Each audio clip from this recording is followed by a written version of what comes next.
Are you dirt poor and begging in the streets for the crumbs that fall from the gold and diamond encrusted pockets of crafters?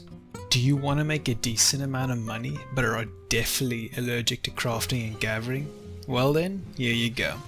Here's some tips and ideas for making money without leveling any crafters or gatherers. But first, I'd need to emphasize it as much as possible. The best way to make gil is and will always be with crafters and gatherers.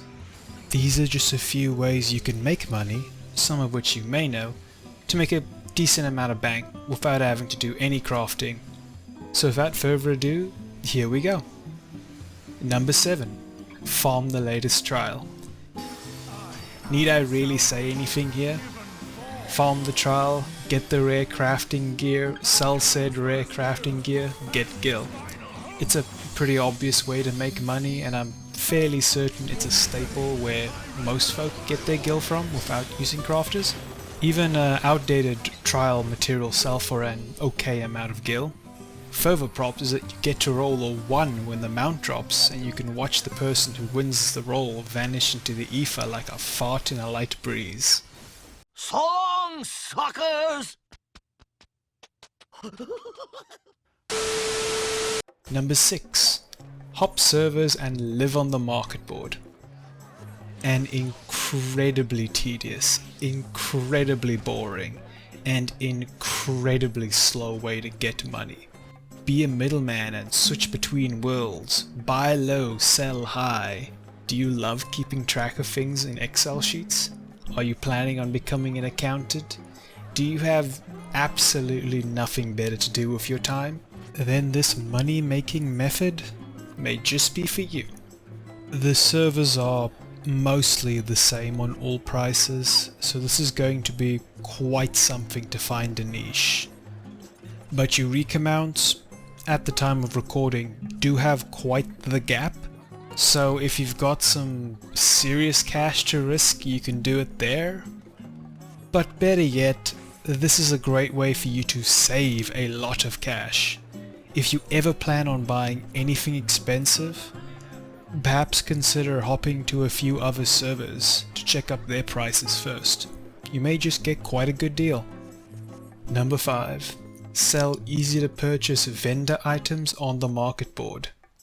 I am actually dead serious. It works. I do not know how. The item even says that it's sold at vendors.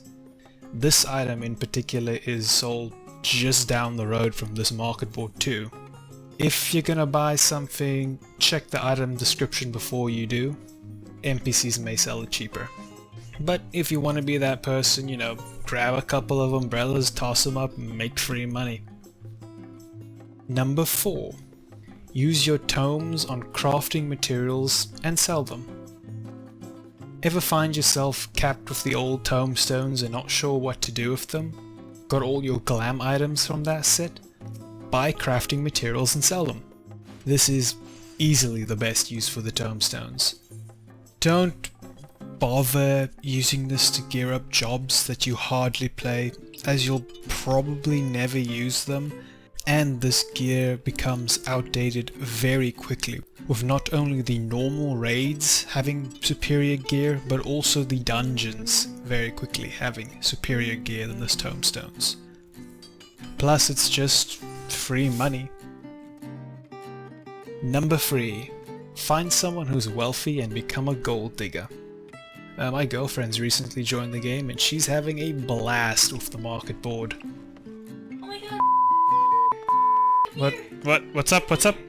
I want these things. Okay, what do you want? I want Elther's Horn. It's a mount. It's a big yeti. The Eldfirst? Yes, and it will go so nicely with my coat. You want the Eldfirst, the $5 million mount. Oh, that's not much. I've seen things more expensive. Okay, fine, I'll get you the Eldfirst. Thank you. Ooh, there's another one, and it reminds me of the Go-Go Pokemon. Do you...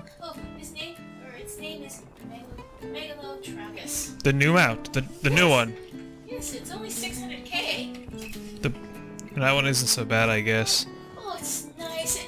Seriously, it reminds me of Go-Go. Okay, I'll get you the Megalo. What else you want? Yay!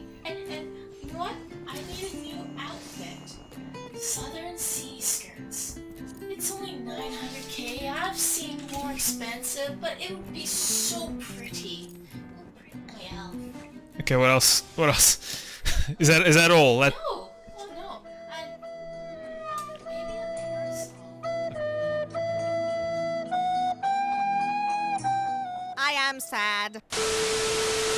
Number 2, maps. Oh boy, do these give a lot of money. Unfortunately, you can't gather them unless you do, well, gatherers, so each attempt is going to cost you anywhere between 20 and 50k on the market board, but you'll be running with at least 4 other people, so you should be able to make the money back in all those attempts, and who knows, you could also get lucky and get some very expensive crafting materials or minions. On top of that, each person you run will be bringing a map, so you can count each of those as an additional attempt on top of yours. If you all bring an equal amount of maps, you should not only break even, but actually have quite a good chance of getting either rare crafting materials or to the final room, both of which will net you quite a good bit of gil. Even older maps still have expensive crafting materials. Some are even more expensive now since less people are running those maps. And number 1, the best way to make money in Final Fantasy XIV, in my opinion, without crafters or gatherers? Sell yourself in the bee's knees. Get your sexy glam going, boys and girls, it's party time! Number 0. Join in on your server's hunts. Each server is broken down into worlds. Each world has separate hunt mobs that spawn. Though I only know for sure about Aether, I'm sure that all the other servers also have dedicated discords where they run cross-world hunts. Running these hunts will net you tomes, as well as cracked stellar clusters and cracked plany clusters. This is where the money comes in. Each of these clusters can be converted into materia, and these sell for quite a nice chunk of cash.